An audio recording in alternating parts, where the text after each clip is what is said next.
आज हम अध्ययन करेंगे मानव भूगोल में जनसंख्या घनत्व का विश्व वितरण तथा जनसंख्या घनत्व विश्व में कहाँ कहाँ पर है उसका हम आज अध्ययन करेंगे। जनसंख्या घनत्व का विश्व वितरण की हम बात करते हैं तो विश्व स्तर पर विभिन्न देशों के जनसंख्या घनत्व का जब तुलनात्मक अध्ययन करते हैं तो सामान्यतः हम जनसंख्या के अंकगणितीय घनत्व का ही प्रयोग करते हैं, क्योंकि सभी देशों के लिए कुल जनसंख्या और कुल क्षेत्रफल संबंधी जो आंकड़े हैं वो आप में आसानी से उपलब्ध हो जाते हैं, इसीलिए अंकगणितीय घनत्व का ही प्रयोग किया जाता है। जनसंख्या वितरण और जनसंख्या घनत्व के वितरण में बहुत ज़्यादा साम्य पाया जाता है और दोनों समानार्थी हो जाते हैं, क्योंकि जहाँ पर जनसंख्या अधिक होगी वहाँ का घनत्व भी स्वाभाविक रूप से अधिक होगा और जो कम जनसंख्या वाले क्षेत्र होंगे वहाँ जनसंख्या घनत्व भी कम होगा। जनसंख्या घनत्व के सामान्य तुलनात्मक अध्ययन के लिए विश्व के देशों को हम 4 श्रेणियों में विभक्त करते हैं। उच्च घनत्व वाले क्षेत्र, मध्यम घनत्व वाले क्षेत्र, निम्न घनत्व वाले क्षेत्र और अत्यधिक निम्न घनत्व वाले क्षेत्र। जैसे कि उच्च घनत्व वाले क्षेत्र है जहाँ पर 100 व्यक्ति प्रति वर्ग किलोमीटर से ज़्यादा जनसंख्या घनत्व पाया जाता है। मध्यम घनत्व वाले क्षेत्रों में 51 से 100 व्यक्ति प्रति वर्ग किलोमीटर जनसंख्या घनत्व होता है। निम्न घनत्व वाले क्षेत्रों में 11 से 50 व्यक्ति प्रति वर्ग किलोमीटर। अति निम्न घनत्व वाले क्षेत्रों में 11 से कम व्यक्ति प्रति वर्ग किलोमीटर, अर्थात 1 वर्ग किलोमीटर में 11 से कम लोग रहते हैं। उच्च घनत्व वाले क्षेत्रों में हम देखते हैं कि विश्व के कौन कौन से क्षेत्र उच्च घनत्व वाले क्षेत्रों में शामिल किए जाते हैं। तो विश्व के 3 वृत्त समूहों को, जैसे कौन कौन से हैं, दक्षिणी एवं पूर्वी एशिया, उत्तरी पश्चिमी यूरोप, उत्तरी पूर्वी उत्तरी अमेरिका। जहाँ पर जनसंख्या का वितरण ज़्यादा था वहीं पर जनसंख्या का घनत्व भी ज़्यादा बताया गया। यहाँ पर जनसंख्या का घनत्व है वो 100 व्यक्ति प्रति वर्ग किलोमीटर से अधिक पाया जाता है। तो ये विश्व में 3 वृत्त समूह हैं, दक्षिणी एवं पूर्वी एशिया, उत्तरी पश्चिमी यूरोप और उत्तरी पूर्वी उत्तरी अमेरिका। सघन जनसंख्या वाले देश हैं चीन, एशियाई देश है चीन, जापान, भारत, बांग्लादेश।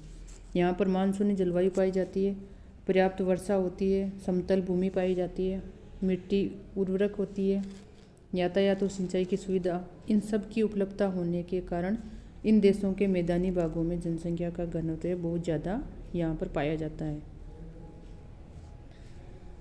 चीन का औसत जनसंख्या घनत्व जैसे 143 व्यक्ति प्रति वर्ग किलोमीटर है 2014 के आंकड़ों के अनुसार, किंतु चीन के पूर्वी तटीय भाग और यांगटी सिकियांग डेल्टा में जनसंख्या का घनत्व है वो 1000 व्यक्ति प्रति वर्ग किलोमीटर से भी अधिक है। इसी प्रकार भारत का जनसंख्या घनत्व 382 व्यक्ति प्रति वर्ग किलोमीटर है, हम जब 2011 की जनगणना के अनुसार बात करते हैं। लेकिन भारत में भी बिहार और पश्चिम बंगाल में ये 1101 और 1028 व्यक्ति प्रति वर्ग किलोमीटर देखने को मिलता है। तो उच्च नगरीकृत राज्य होते हैं उनमें जनसंख्या का घनत्व बहुत अधिक मिलता है। जैसे भारत की बात करें तो दिल्ली में जनसंख्या घनत्व 11,320 व्यक्ति। इसी प्रकार चंडीगढ़ में भी बहुत ज़्यादा है, 9,258 व्यक्ति प्रति वर्ग किलोमीटर। उत्तरी पश्चिमी यूरोप के देशों में जनसंख्या की जो सघनता है वो कोयला पेटी में सबसे ज़्यादा है देश है यहाँ पर उत्तरी पश्चिमी यूरोप में। Great Britain, Germany, Belgium, Netherland, Poland, Czechoslovakia, Denmark, इनमें जनसंख्या का घनत्व है वो 100 व्यक्ति प्रति वर्ग किलोमीटर तक पाया जाता है। यहाँ पर जनसंख्या की अधिक सघनता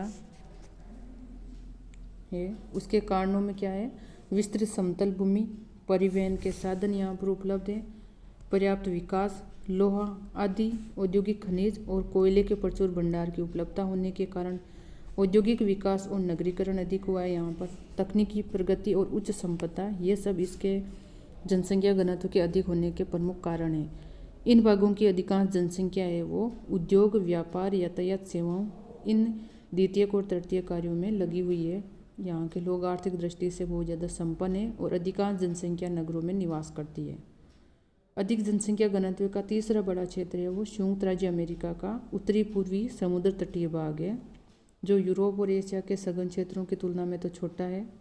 इसके अंतर्गत आते हैं new Jersey, Massachusetts, Rhode Island प्रांतों में, जहाँ पर जनसंख्या घनत्व है वो 300 व्यक्ति प्रति वर्ग किलोमीटर देखने को मिलता है।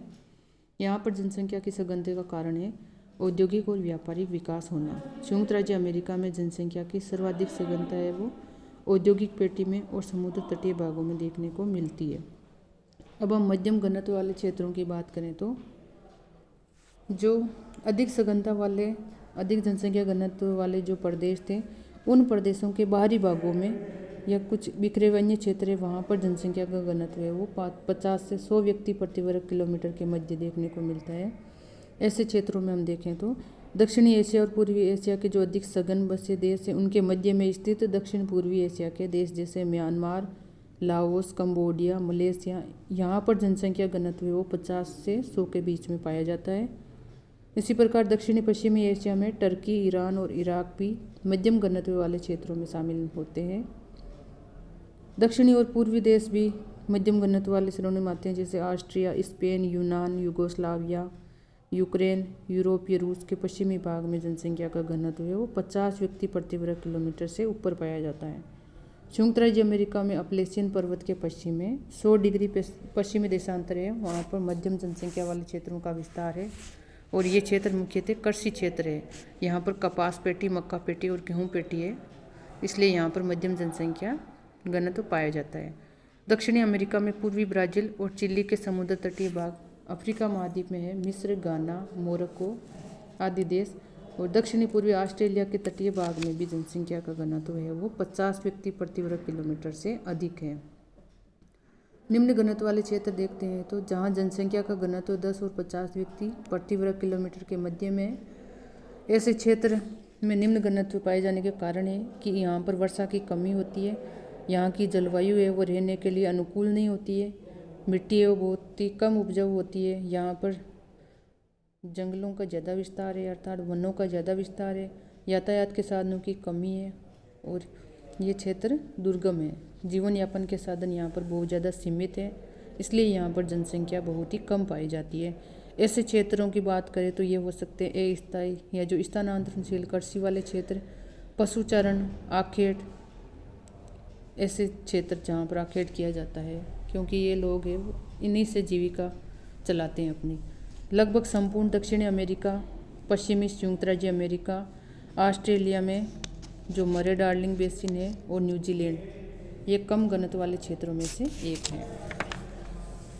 इसी प्रकार अत्यधिक निम्न घनत्व वाले यानी अति निम्न घनत्व वाले क्षेत्रों की बात करें तो संपूर्ण विश्व का लगभग 2/3 भाग है वो अति निम्न घनत्व वाले क्षेत्रों में आता है। ये प्रतिकूल प्राकृतिक दशाएं यहाँ पर बहुत ज़्यादा होने के कारण यहाँ पर जनसंख्या घनत्व बहुत ही कम पाया जाता है। केवल कुछ ही बिखरे भागों में थोड़े से लोग हैं वो अस्थायी या कभी कभी स्थायी रूप में रहते हैं। यहाँ की जलवायु या तो बहुत ज़्यादा शीतल होने के कारण सदैव हिमाच्छादित रहने वाले प्रदेश है, जैसे टुंड्रा प्रदेश जैसे उत्तरी कनाडा, ग्रीनलैंड और उत्तरी यूरेशिया के और संपूर्ण अंटार्कटिका महाद्वीप, और या फिर संसार के बड़े बड़े मरुस्थल है जो अति निम्न घनत्व वाले क्षेत्रों में शामिल होते हैं। अफ्रीका में सहारा, कालाहारी मरुस्थल, एशिया में अरब और थार के मरुस्थल, ये सब लगभग निर्जन प्राय है। यहाँ पर कुछ कुछ जगहों पर मनुष्य पाए जाते हैं और वो भी मनुष्यों का जो निवास है वो अस्थायी प्रकृति का होता है। भूमध्य रेखीय उष्ण आर्द्र वनों वाले क्षेत्र जैसे कांगो बेसिन और अमेजन बेसिन भी लगभग जनरहित है। इसके अलावा जो ऊंचे और दुर्गम पर्वतीय भाग है वहाँ पर भी जनसंख्या बहुत कम पाई जाती है, जैसे हिमालय और आल्प्स के ऊंचे पर्वत। और यदि इन प्रदेशों में कहीं पर उपयोगी और बहुमूल्य खनिज भंडार मिलते हैं तो वहाँ पर कुछ जनसंख्या का बसाव देखने को मिलता है, जिसका उदाहरण है जो ऑस्ट्रेलिया है उसके पश्चिमी भाग में मरुस्थलीय भाग में कालगुडली और कूलगार्डी नामक सोने की खदानें पाई जाती है, इसलिए वहाँ पर कुछ बस्तियाँ विकसित हुई है। जैसे कि इस सारणी में 2014 का गणना के अनुसार जनसंख्या घनत्व के अनुसार देश दिखाए गए हैं जहाँ पर 100 से ज़्यादा घनत्व पाया जाता है। जैसे उसमें उदाहरण दिया गया बांग्लादेश, दक्षिणी Korea, Netherland, Bharat, Belgium, Japan, Sri Lanka, Vietnam, United Kingdom. इसी प्रकार मध्यम जनसंख्या घनत्व वाले देश दिखाए गए हैं जिनमें टर्की, स्पेन, रोमानिया, यूनान। निम्न जनसंख्या घनत्व वाले देश जैसे कि कैमरून, ईरान, बेलारूस। इसके अलावा जैसे संयुक्त राज्य अमेरिका के भी क्षेत्र दिखाए गए हैं। अति निम्न जनसंख्या घनत्व वाले क्षेत्रों में चाड, बोलीविया, रूस। विश्व का मानचित्र में जनसंख्या घनत्व का दिखाया गया है। 100 व्यक्ति प्रति वर्ग किलोमीटर से अधिक जनसंख्या घनत्व वाले को इस संकेत चिन्ह के द्वारा दिखाया गया है। इस संकेत चिन्ह के द्वारा ये बताई दिए गए 100 से अधिक वाले, जिसमें दक्षिणी पूर्वी और दक्षिणी एशिया के अधिकतर देश आते हैं, जिसमें ये इंडोनेशिया, बांग्लादेश, भारत, पाकिस्तान और चीन, जापान, दक्षिण कोरिया, ये प्रमुख देश है जो कि 100 व्यक्ति प्रति वर्ग किलोमीटर से अधिक जनसंख्या घनत्व वाले में शामिल होते हैं। इसके अलावा भी है, जैसे कि यूरोप में उत्तरी पश्चिमी यूरोप के जो देश हैं वो भी इसमें शामिल होते हैं। इसके अलावा हम बात करते हैं 51 से 100 व्यक्ति इसके अलावा भी है उत्तरी पूर्वी जो संयुक्त राज्य अमेरिका है उसके क्षेत्र भी इसमें शामिल होते हैं।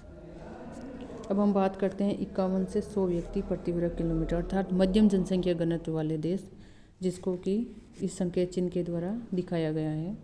तो ये है अफ्रीका महाद्वीप के या यूरोप महाद्वीप के जो देश हैं जो यहाँ पर दिखाए गए हैं इस चिन्ह के द्वारा, वो सारे मध्यम जनसंख्या घनत्व वाले क्षेत्रों में शामिल होते हैं। इसी प्रकार निम्न जनसंख्या घनत्व, जहाँ पर जनसंख्या घनत्व है वो 11 से 50 व्यक्ति प्रति वर्ग किलोमीटर के बीच पाए जाते हैं। तो इसमें लगभग दक्षिणी अमेरिका महाद्वीप पूरा दिखाया गया है। इसके अलावा अफ्रीका महाद्वीप में भी बहुत सी जगह दिखाई गई है, और जो उत्तरी अमेरिका महाद्वीप है उसमें भी बहुत सारे स्थान दिखाए गए। अत्यधिक निम्न वालों में जैसे कि हिमाच्छादित क्षेत्र दिखाए गए हैं, ग्रीनलैंड या उत्तरी कनाडा, यूरेशिया वाला क्षेत्र। इस प्रकार विश्व जनसंख्या का घनत्व इस मानचित्र में दिखाया गया है।